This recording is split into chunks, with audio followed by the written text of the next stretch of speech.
If there's one question I've been hearing a lot nowadays, it's how do you stop yourself from stressing out so much and burning out? And I think I have the answer to this question. At work, my manager is a real piece of art to deal with. He'll tell me to do one thing and then get mad at me for doing it, and then he'll throw a temper tantrum like no other. Just the other day, I was in the middle of helping a customer when I noticed a huge cut on my hands, which was bleeding out. So I told the customer to wait a minute or two while I went to go bandage it up. And since I work around chemicals, having this huge cut on my finger is a major safety hazard. I told this to the customer and went to the back to fix the situation. And when I came out, I see my manager finishing my work for me, even though I could clearly come back and do it. He then shot me a nasty glare, waited for the customer to finish up before having at it with me. He then proceeded to yell at me for leaving a customer unattended, telling me that I was insufferable and that I didn't know how to function at my job. Mind you, not only was he doing too much, but I had only been working there for 1 week. And when I went on to explain the situation and show him the cut on my hand, he didn't care and continued to reprimand me as if I was his child. Now, the fact that I'm an extremely emotional guy didn't make the situation any better. I wanted to yell back at him, but I knew doing so would cost me my job. This sort of situation was very common with my manager, and since I was working at a privately owned company, there wasn't really an HR that I could complain to. When I tried explaining to the owner, he brushed it off as quote-unquote things that happen in the workplace. The worst part wasn't even getting yelled at. It was what happened afterwards. For hours, and honestly for days, I couldn't stop thinking about it. I'd replay every sentence in my head. I'd imagine all the things I should have said, and then I'd get angry all over again. And by the time I got home, I wasn't just physically tired from the work, I was mentally exhausted from carrying someone else's emotions around with me. Now, people today call this spiking your cortisol. Whether that's scientifically accurate or not isn't really the point. The point is that I let this small event stress me out to levels that I shouldn't have had let it. I believe that sometimes people tend to take so much hatred from others and put themselves in situations that are detrimental not only to their mental health, but also their physical health. The moment I realized just how drastic of an effect that moment had on my well-being was the moment I realized that I was doing too much. No matter how much I stressed over this situation, my manager wasn't going to get any better. He was going to keep being himself.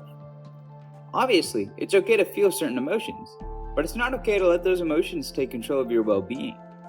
As important it is to not stress, it's also important to feel your feelings and have these emotions.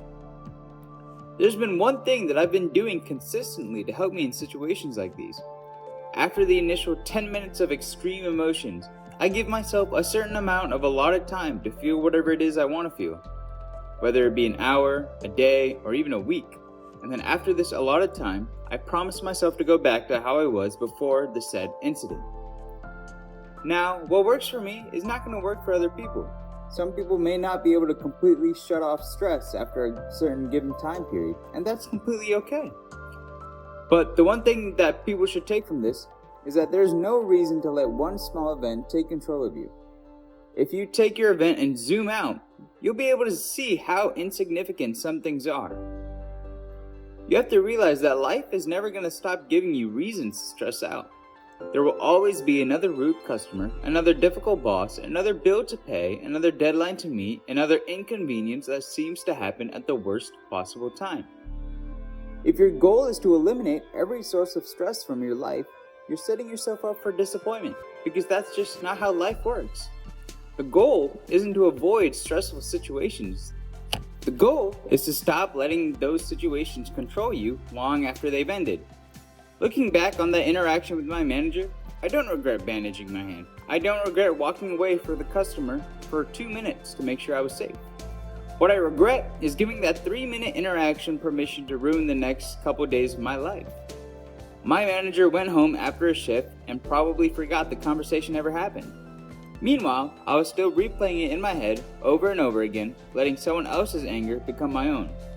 That's one important thing to note. Half the time, the giving end of these stressful situations often forget everything that happened or how the situation made you feel. And that's the part I had control over. You can't control how people treat you. You can't control whether someone's having a bad day, You can't control whether life decides to throw an obstacle after obstacle in your path, but you can control how long you carry these moments with you. It's okay to be angry. It's okay to be frustrated. It's okay to cry, to vent, to talk to someone, or to take a day for yourself if that's what you need. None of these emotions make you weak. They're part of being human. But eventually, there comes a point where continuing to replay the event stops serving you. It doesn't solve the problem, it doesn't change what happened, it just keeps reopening a wound that should have been allowed to heal. Your mind is one of the few places where you have complete control over who gets to stay. Don't let people who don't care about your well-being occupy it rent-free. Because every minute you spend reliving an argument, every hour you spend imagining the perfect comeback, every day you spend wishing someone else had acted differently, is time you're taking away from your own life. Life is already short enough without spending it carrying burdens that don't belong to you.